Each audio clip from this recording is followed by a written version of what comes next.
Hi, this is Steve Koren. It's July 20th, 2018, and I'm here to give my Baba story. Well, I'll tell you how it started. In 1997, I had been 2 years sober from the Alcoholics Anonymous, the Narcotics Anonymous 12-step program. And I was on a spiritual path, so to speak. To preface that, earlier in my life, I was the youngest child. I grew up in Long Island, New York. Born in Brooklyn, raised in Long Island, suburban New York, a town called East Meadow, in the Jewish faith. My parents were sort of conservative Jews. My father's parents were first generation Polish Jews from Europe. They sort of were religious, so to speak. And my mother's parents were from Russia. So there was a big cultural underpinning of my Jewish identity. But I always felt going to synagogue on high holy days, which are Rosh Hashanah and Yom Kippur, it's usually in the fall, a feeling of God's presence. And I remember even as a little kid feeling sort of if there was a God that would make this world better, to put it lightly. I went to Hebrew school, and I felt that there should be more to this world than just learning religion. I also felt a kinship, I remember, towards Abraham, which was, of course, in the Old Testament, supposedly one of the early fathers of the Jews, or great characters in the Old Testament. And I felt almost a little jealous, I remember, at the non-Jews that had Jesus. Sort of, it was a little there as a young kid that I felt a compassion. I remember watching a TV show, The Jesus of Nazareth, back in the late 70s. I was a young kid then, but I remember seeing the compassion of Jesus in that television, a miniseries it was, and just feeling that there must have been a loving presence with him. But as Jews, we were not really allowed to even talk about him or even worship him, so to speak. But so I really thought, I wished always Abraham was our Jesus, but it really wasn't like that in the Jewish faith. It was more just God. And I remember in high school being very uneasy, feeling very shy, afraid of the world. Ran into a bad crowd in the 11th grade, 10th, 11th grade, smoking marijuana and drugs and alcohol. Wanted to fit in. And I felt that was the cool way to be. All the cool kids were doing that. But inside I felt a lot of low self-esteem and very vulnerable. And I remember during the moment of silence in high school, in the morning when we do the Pledge of Allegiance, I would always pray to God secretly. I think about this a lot. This is years before Baba came in my life, to just help me get through the day, a lot. And so I did that almost every morning, and even despite all the tough years I had in high school. So went to college, and eventually the drinking got worse and worse, and I went to a therapist in 1995, and he recommended the Alcoholics Anonymous program. He said, you're drinking a little too much, why don't you try AA? And at that time, that was the meetings were free and still are, pretty much. So I said, give it a try. And I went, and I loved it. I loved the spirituality. The belief in the 12 steps was higher power, that a higher power can help you stay sober or clean and not drink and do drugs. And I remember really holding on to that. But there were people in AA, my first sponsor in AA, who is someone that really has some more sobriety and helps take you through the program, was of Jewish heritage as well, but he believed in Jesus and was known as a born-again Christian. And he really tried to push Jesus on me. And I, just as a Jew, it just didn't feel right. It was like there, I saw a beauty and grace in it, just didn't feel right. So to fast forward, for 2 years I was really just hanging on to higher power, but I wasn't just, and I really wasn't practicing Judaism. It was a general God, but the God of Abraham, Isaac, and Jacob that I grew up with. Wasn't really going to any religion services. I was really just doing it through the meetings, the AA meetings. But I really I was a seeker. I really felt there was more to just the general God of Abraham, Isaac, and Jacob. I knew some loving, I used to see him in the clouds, and I just knew there was a loving force. So in 1997, around early March, February, March, I saw a picture, it might have been even a little before that, of a friend of mine at the meetings in the AA and the NA program, and I saw a picture of an old man, and I said, "Who is that?" And I heard about this kid. His name was Eric, and I heard that he was interested in Hinduism. He was around my age, also from a Jewish kid from a town in Long Island. And I just heard he was into all the Hinduism, and I would talk to him, and I remember he believed in Jesus even, and I felt it was unusual, but I was interested, and I said, saw this picture. He was sitting next to me in one of the meetings, and he said, "That's my higher power." And I said, "Oh, great." And so I thought nothing of it. And then around a little later, some weeks later, I went to a mutual friend's house on a Friday night. I won't forget this. It was on a Friday night we decided to meditate. This kid's name was Peter. He was a mutual friend of Eric, who initially had the Mayor Baba picture. And guess what? It was on a Friday around, had to be around late March, early April in 1997. I think it was early April. And I see a photo of Baba, a picture. And I said, "Oh, that's that Mayor Baba that Eric had," because Eric had also given a photo to Peter. We were mutual friends. So we did some meditating. And I remember praying just for, at that time, I was just started a job. I had just got hired at a telemarketing job. It was my first sales job, so to speak. And I remember just asking for the universe to help me. And I was actually, as it turned out, like the last person hired to get that position. So I felt it was sort of grace. It was a position that stayed with me for about 4 years and brought me to India. So I just felt there was no coincidence that this happened at that time, because I had the money from that job to go to India. But anyway, I see this photo, and on the back of it, I didn't say anything to Peter, I see a P.O. box to Berkeley, California. The card must have been distributed by the Mayor Baba group of Northern California. And I secretly sort of just took the pencil and took the address down, and I wrote a letter to them the next day just wanting information. So a couple of weeks later, or maybe a few days later, I don't remember exactly, but sometime later I see Eric, the initial person who had the Mayor Baba card, and I said, "By the way, I saw this photo of Mayor Baba at Peter's house," and his eyes lit up. I still remember it vividly, because a lot of people don't show an interest, let's face it, in Mayor Baba. You know, some do, some do. And he was just awestruck that I actually showed an interest. Not only that, but that I actually was interested. And it's almost like he just was flabbergasted and happy in a way. And he said, "Yeah, you know, I can help you out. You got to come to a meeting to the Baba. We have one on Long Island, and anything I can tell you about information about him." And yeah, and he told me, I remember, to read 2 books, Much Silence, but Tom and Dorothy Hopkinson, he said it was a great introduction for new Baba people interested in Mayor Baba. And he also said, Listen, Humanity. If I remember, actually, he told me about Much Silence. That was the one that he really told me about. So I remember going to my public library. I was a very introverted kid, and I loved to hide in the library as a kid. That was my life. To be around it was always open. We had a nice library in East Meadow, Long Island, East Meadow Public Library, that was just really nice and just a place to hang out. So I went there and looked up Mayor Baba. And back in the late 90s, they had the card catalog, you know, and I remember looking up and seeing 2 books. And sure enough, 2 of the books one of them was Much Silence. It's kind of interesting they had that book in the library, and it's popular, but not so popular, but they happen to have that book. And the second book was Listen, Humanity, which was an old copy, and I took them both out. And I don't know how they distributed, maybe by Baba people that were in the New York area, that thankfully they were able to get books disseminated to the metropolitan area bookstores in New York City, so that helped me. So I remember going to the beach and the diner and reading these books, not understanding anything about Listen Humanity. I just saw that it was Indian. I had no background in Eastern mysticism. Reincarnation was just something I studied in 9th grade. It seemed foreign to me. But I remember reading it and just being very comforting, just seeing, wow, this is an Indian master and something's going on. And I remember reading in Much Silence about the complicated free life and all these, you know, and the fiery free life. But just something was keeping me interested.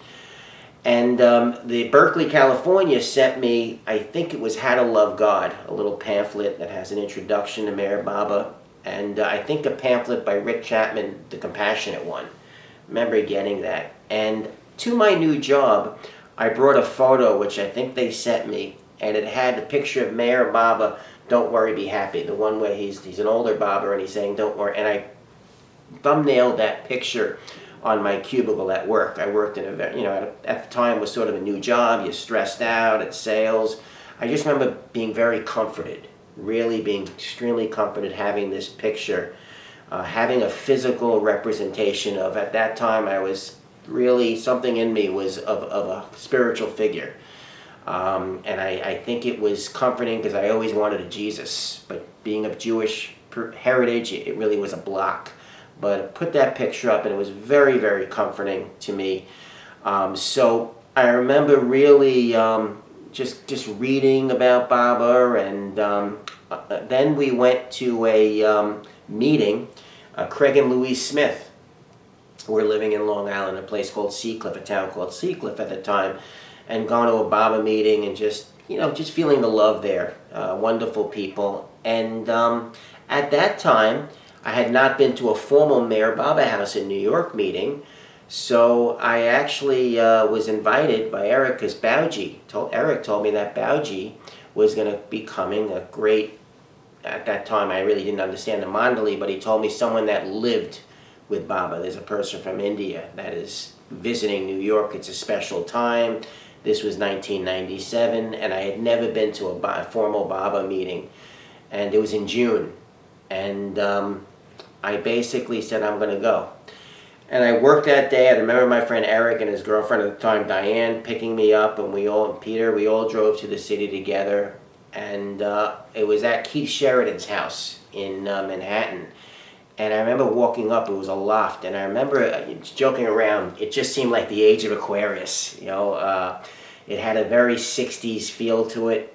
Maybe the hippies in everybody was still, this was the late 90s, there was the vestige of that, but I remember feeling like, wow, this is the age of Aquarius, sort of. I felt the love there.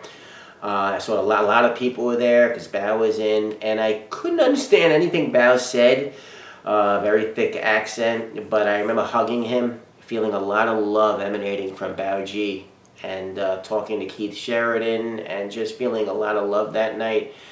And just really going home feeling very enamored, so to speak. And the next day, remember, mind you, Bao stayed usually a long time when he visited cities, especially New York. So the next day we went to Hunter College, which was in New York City, again in Manhattan, and we drove in from Long Island, and Bao was going to give a talk to Baba lovers there, and I guess the New York Baba House rented out Hunter College, and we went to a big lecture hall. It was during the evening.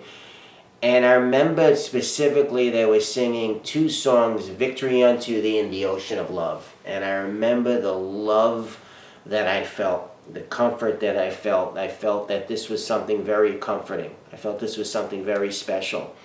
And I was enthused. I was very enthusiastic.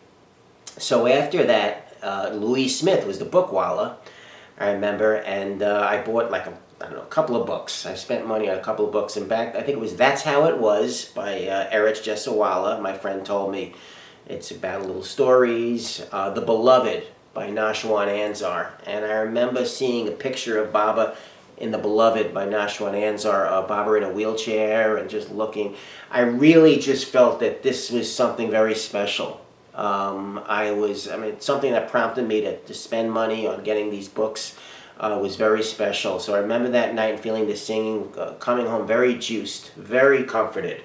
Felt like I sort of was protected in a way. And the third day, the Sunday, the day after, we went to New Jersey.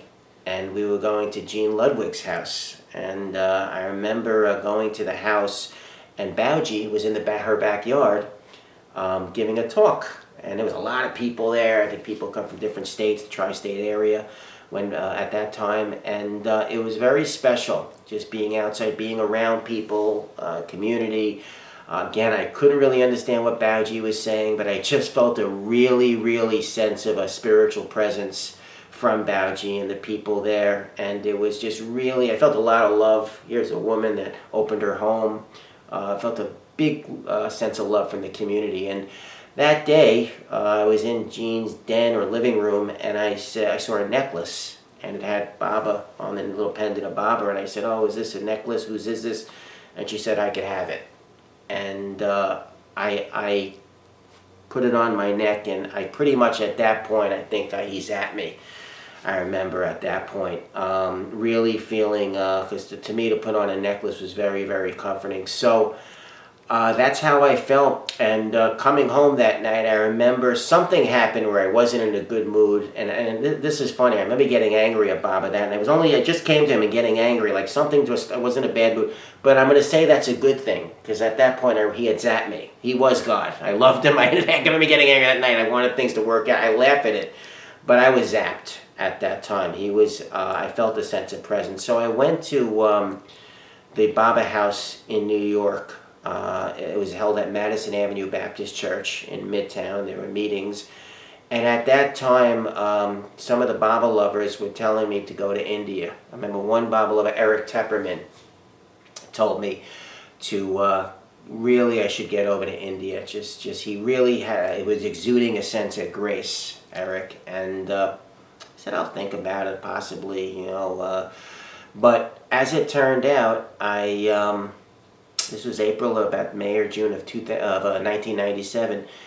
Working at that job, I was able to get a stock option. It was weird. It was just this is rare that a company does this, but all of a sudden I walk in one day and one of my managers was saying, there's a stock option everybody's getting. I said, how much? Well, it could be $1,000, $2,000, and this is like free money. Didn't know anything about it, and I called up the stock option customer service, and they told me that it's $1,800 or something, or $2,000, and that paid for my ticket in India. I felt that paid for my ticket. So I got involved with the Baba House in New York. I enjoyed going to the meetings regularly, meeting Tex Hightower, and sure enough, a year and change, I first found out about Baba, let's say April of '97. By the next year, I had my ticket to India. I basically had my ticket. I did that even before I went to the center in Myrtle Beach. I felt people were saying that his mandali were getting older. So I got my ticket to India, and in 1998, August, I remember being so ecstatic going to India, wanting to go to India. The days felt like each day was like 3 days. It really, I'll never ever, the anticipation was, you can cut it like a knife.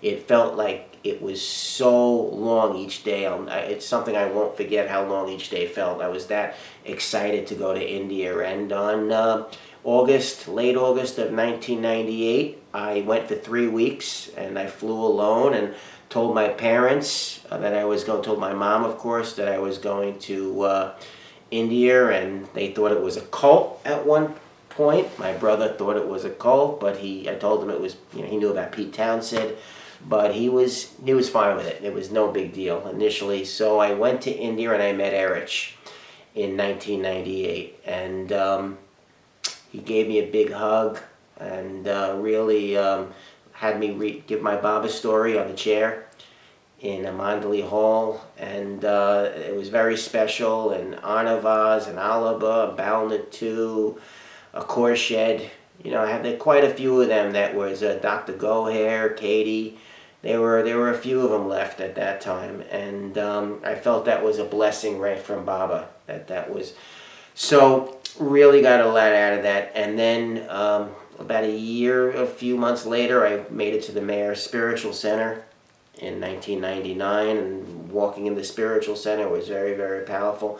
So that's my Baba story, and ultimately I'm down here. You fast forward to really cut to the chase. 2009, I found myself living in Myrtle Beach, and interesting that through bringing him back to the Jesus connection, through Mayor Baba, I've loved Jesus. It was like totally fine for a Jewish kid to love Jesus. And it's because I always sort of wanted that, and there was a block, but Mayor Baba gave me that permission, so to speak. But I moved down to Myrtle Beach here, and I'm involved in the Circle of Friends to help give service. Been involved in Baba service in New York before that, New York Mayor Baba House. So I really feel blessed, and just to end this on a note, the 12 steps was actually linked. How I found about Baba through the 12-step program. Supposedly, from what I've read and researched, that Meher Baba was across the street in 1934 when Bill Wilson, who founded AA, some people in AA call Friends of Bill, and had a spiritual experience in back then a detox, I'm going to call it, or a rehab in the Towns Hospital in New York. Mayor Baba was in New York at that same time in 1934. And Mayor Baba had actually come into the U.S., I think come to New York for a little while, then went back to California, then went out to California, came back for like a day or two. It was kind of a weird, unorthodox, and then went back to California. But the day he came back to New York for 2 days, he was across the street. So that 12-step program has brought a lot of people to spirituality. Maybe not just Baba lovers, even people that may not have stayed in AA, but went to a couple of meetings. So I feel there was a whole connection. So really, that's my story. It's about comfort, about hope, and also about your evolution of consciousness. And I have grown a lot. To close, it's ups and downs, but he told me in the beginning to not hold on to his Dhamma. Anavas told me this. I'll say the last word. She said in India, stuff was coming up, and she said, that's fine. When you're with Baba, stuff does come up. So I just want to say thank you for letting me give my story. Don't worry, be happy. Thank you.